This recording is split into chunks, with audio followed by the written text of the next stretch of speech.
Hello बच्चों, कैसे हैं आप लोग। तो सीटीपी की क्लास आज हम कंटिन्यू करते हुए और वीडियो के लास्ट में ये ज़रूर बताएं कि आपको क्वेश्चन कैसे लग रहे हैं।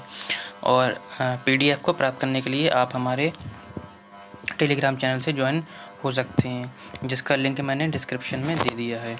तो आज हम क्वेश्चन नंबर 1 से शुरू करते हैं।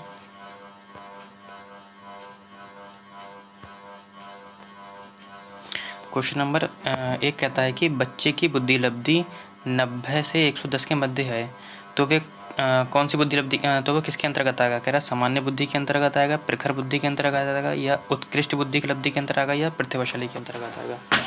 ठीक है, तो किसके अंतर्गत। तो सामान्य जो बुद्धि लब्धि होती है बेटा, वो आती है 90 से 110 बुद्धि लब्धि होती है, वो जो आती है सामान्य बुद्धि लब्धि के अंतर्गत आती है। ठीक है, और प्रतिभाशाली 100+40 होती है। क्या होती है? 100+140। क्वेश्चन नंबर 2 पे आते हैं।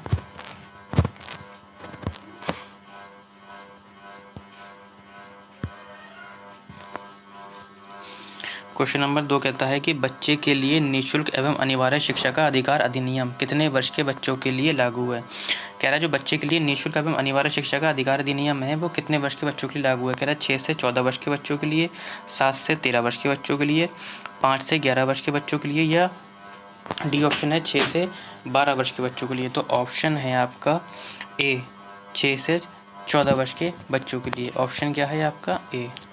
ठीक, क्वेश्चन नंबर 3 पे।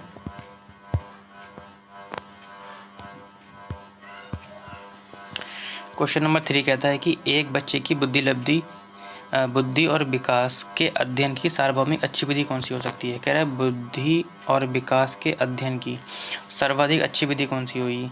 कह रहा है कि मनोविश्लेषणात्मक विधि, तुलनात्मक विधि, विकासीय विधि, या सांख्यिकी विधि। देखिए, सांख्यिकी विधि का कोई मतलब नहीं। मनोविश्लेषणात्मक विधि जो है फ्राइड साहब ने दी थी। ठीक है, ये भी नहीं है। तुलना करके बुद्धि विकास होता नहीं है। तो ऑप्शन क्या हो जाएगा? ऑप्शन नंबर हो जाएगा विकासीय विधि। ठीक है, क्वेश्चन नंबर 4 पे आ जाते हैं। गार्डनर कह रहा है गार्डनर ने 7 बुद्धि लब्धि का अधिमान, 7 ये कह भी सकते हैं, 9 भी कह सकते हैं। ठीक है, बुद्धि लब्धि का अधिमान निर्धारित किया, इनमें से कौन सा नहीं है।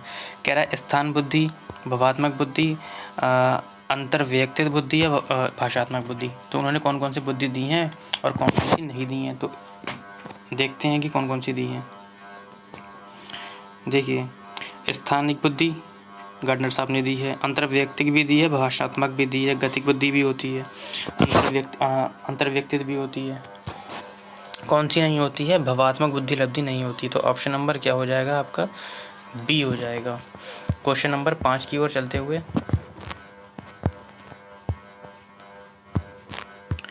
क्वेश्चन नंबर 5 कहता है कि यदि एक बच्चे की मानसिक आयु 5 वर्ष है तथा वास्तविक आयु 4 वर्ष है, तो उस बच्चे की बुद्धि लब्धि होगी। तो बुद्धि लब्धि बताना है हमें। तो एक सूत्र होता है IQ =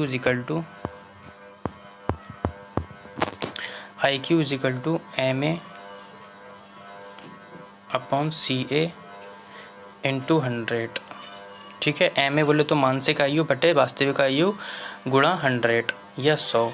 तो मानसिक आयु आपके 5 दे रखी है, वास्तविक आयु 4 दे रखी है, गुणा 100। 4 से 100 को काटेंगे 25 बार में आएगा, और 25 पंजे आ जाएगा आपका 125। तो ऑप्शन कौन सा हो जाएगा आपका? ए। ठीक है, ऑप्शन क्या हो जाएगा? ए। ठीक है, एक बार फिर से समझ लीजिए। IQ लेवल का फॉर्मूला क्या होता है? इसका फॉर्मूला होता है MA/CA × 100, यानी कि मानसिक आयु अपॉन वास्तविक आयु × 100। ठीक है, तो मानसिक आयु 5 दे रखी है, वास्तविक आयु 4 दे रखी है। ठीक है, क्वेश्चन नंबर 6 पर आते हैं। क्वेश्चन नंबर 6 क्या कहता है कि मनोविज्ञान शिक्षा का आधारभूत विज्ञान है, ये किसने कहा। कह रहा है BN झा ने कहा, स्किनर ने कहा, डेविस ने कहा, वुडवर्थ ने कहा। इसको बिना समझा जल्दी से आगे बढ़ते हैं, क्योंकि इसकी आने की संभावना कम है टेट में। हाँ, टेट या सुपर टेट होता तो ये आपके लिए इंपॉर्टेंट होता क्वेश्चन। ठीक है, तो मनोविज्ञान शिक्षा का आधारभूत विज्ञान है, ये किसने कहा है? तो स्किनर साहब ने कहा है। ठीक है, क्वेश्चन नंबर 7 पे आते हैं कि हिंदी अक्षरों को बालक किस आयु में पहचानने लगते हैं। ये पहले भी क्वेश्चन आ चुका है, कोई बात नहीं, आ गया। 3 वर्ष में, 4 वर्ष में, 5 वर्ष में, या 6 वर्ष में। तो उत्तर है 5 वर्ष में। ठीक है, सी ऑप्शन। क्वेश्चन नंबर 7 की ओर चलते हुए, ये क्या हुआ, 7 के बाद 8 तो है ही नहीं, कोई बात नहीं, 9 क्वेश्चन है, 9वां देखते हैं।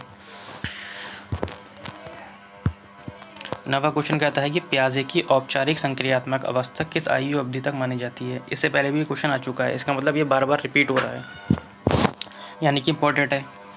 ठीक है, तो मैं पहले भी बता चुका हूँ, एक बार फिर से बताता हूँ। 0 से 2 वर्ष की अवस्था होती है वो संवेदी पेशीय अवस्था होती है, संवेदी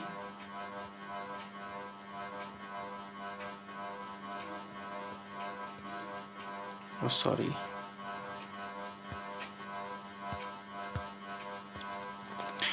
0 से 2 वर्ष की होती है जो संवेदी पेशीय अवस्था। ठीक, 2 से 7 वर्ष तक कौन सी चलती है, पूर्व संक्रियात्मक अवस्था, पूर्व संक्रियात्मक अवस्था। 7 से 11 वर्ष तक चलती है मूर्त संक्रियात्मक अवस्था, और 11 से 15 चलती है अमूर्त संक्रियात्मक अवस्था, अमूर्त संक्रियात्मक अवस्था। ठीक, तो हमारा ऑप्शन किसके अंदर मिल रहा है, औपचारिक पूछ रहा है। अच्छा, मूर्त को हम क्या बोलते हैं, मूर्त को हम अनौपचारिक बोलते हैं,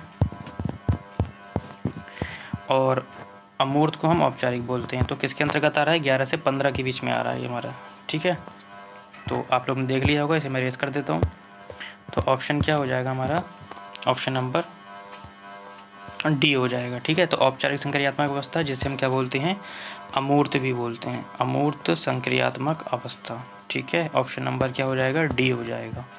क्वेश्चन नंबर आगे बढ़ते हैं 10 पे। क्वेश्चन नंबर 10 कहता है कि गर्भ में बालक को विकसित होने में कितना समय लगता है या कितने दिन लगते हैं। कह रहे 150 दिन लगते हैं, 280 दिन लगते हैं, 390 दिन लगते हैं, 460 दिन लगते हैं। तो ऑप्शन हो जाएगा हमारा बी हो जाएगा, 280 दिन लगते हैं, ऑप्शन नंबर बी। ठीक है, नेक्स्ट क्वेश्चन।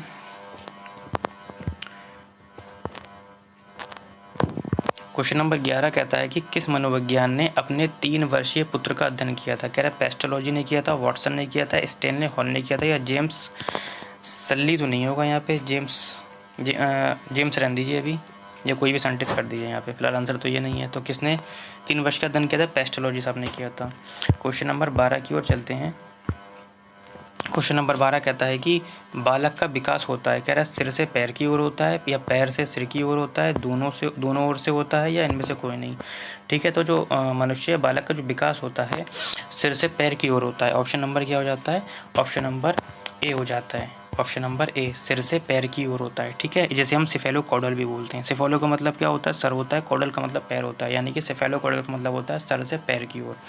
ठीक है, कभी कभी ऐसा होता है कि ऑप्शन में क्वेश्चन जो होता है सिफेलोकॉडल के नाम से आ जाता है कि सिफेलोकॉडल का मतलब क्या होता है, ऑप्शन दे देता है सिर से पैर की ओर, पैर से सर की ओर, अंदर से बाहर की ओर, बाहर से अंदर की ओर। तो ऑप्शन क्या हो जाएगा हमारा, सिर से पैर की ओर। तो चाहे तो सिर से पैर की ओर देगा, चाहे वो बोल देगा सिफेलोकॉडल बोल देगा। ठीक है, या सिर से पैर की ओर बोल देगा। ठीक है, क्वेश्चन को अच्छे से समझते हुए चलें। उसके बाद क्वेश्चन नंबर कहता है आगे कि विकास के संबंध में गलत कथन बताइए। कह रहा है विकास जो होता है विशिष्ट से सामान्य की ओर होता है, कह रहा है सार्वभौमिक होता है, या दिशा सिर से पैर की ओर होती है, या वर्तुलाकार होती है। तो आपको बताना है कौन सा कथन गलत है। देखिए नीचे से चलते हैं, कह रहा है ऑप्शन नंबर डी कहता है वर्तुलाकार। बिल्कुल, जो हमारा विकास जो होता है वर्तुलाकार होता है। कैसे होता है, ऐसे करके, जब विकास अपने चरम पे पहुँच जाता है उसके बाद से क्या होता है, नीचे आने लगता है। ठीक है, तो ये तो ऑप्शन ठीक है हमारा। दिशा सिर से पैर की ओर होती है, अभी जस्ट पीछे क्वेश्चन में बता चुका हूँ, तो सर से, तो ये भी ऑप्शन ठीक है। सार्वभौमिक होता है, बिल्कुल सार्वभौमिक होता है भाई, चाहे इंडिया में हो बच्चा, चाहे अमेरिका में हो बच्चा, पहले शैशवावस्था आएगी उसके बाद ही बाल्यावस्था आएगी, तो सार्वभौमिक हुआ ना, तो ये भी ऑप्शन ठीक है। जब तीनों ऑप्शन ठीक हो गए तो हमें ऑटोमेटिकली उत्तर मिल गया। जैसा कि मैंने पहले भी बताया था, अगर आपको उत्तर या नहीं पता है तो आप ऑप्शन को काटने की कोशिश करें। जब आप ऑप्शन को काटते हुए चलेंगे तो आपको ऑटोमेटिकली आपका आंसर मिल जाएगा। तो उत्तर हो गया आपका विशिष्ट से सामान्य की ओर। विकास जो है विशिष्ट से सामान्य की नहीं होता है, सामान्य से विशिष्ट की ओर होता है। पहले सामान्य चीज़ों का विकास होता है, उसके बाद विशिष्ट चीज़ों का विकास होता है। ठीक है, क्वेश्चन नंबर आगे चलते हैं। 14 क्वेश्चन कहता है कि गर्भधान काल की अवस्था नहीं है। कह रहा है गर्भधान की काल की कौन सी अवस्था नहीं है? शैशवावस्था नहीं है, डिंब नहीं है, बीजकर्ण नहीं है, भ्रूणावस्था नहीं है। देखो भ्रूणावस्था है, ठीक, बीजकर्ण भी है, डिंब भी है, लेकिन शैशवावस्था जो है गर्भाधान के बाद की अवस्था है। ठीक है, तो गर्भाधान की अवस्था नहीं है, तो हमारा उत्तर क्या हो जाएगा? ए। क्या हो जाएगा? उत्तर हो जाएगा हमारा ए। ठीक है, ऑप्शन नंबर ए, शैशवावस्था। क्वेश्चन नंबर 15 और लास्ट पे देखते हैं। क्वेश्चन नंबर 15 कहता है कि मानव जीवन की मनोभौतिक एकता कहलाती है। क्या कहलाती है? कह रहा है मन तथा शरीर का विकास, शरीर तथा हड्डियों का विकास, शरीर तथा हृदय का विकास, या आत्मा तथा मांसपेशियों का विकास। तो जो मानव जीवन की जो मनोभौतिक एकता है वो क्या है? मन तथा शरीर का विकास है। ठीक है, उत्तर क्या हो जाएगा आपका? ए, मन तथा शरीर का विकास। Option number A, option number ए।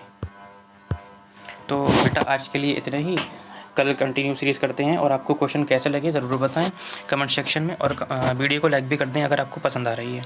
और PDF को डाउनलोड करने के लिए आप हमारे टेलीग्राम चैनल CBSE खजाना, जिसका लिंक मैंने इसी वीडियो के डिस्क्रिप्शन में दे दिया है, आप लोग ज्वाइन कर सकते हैं।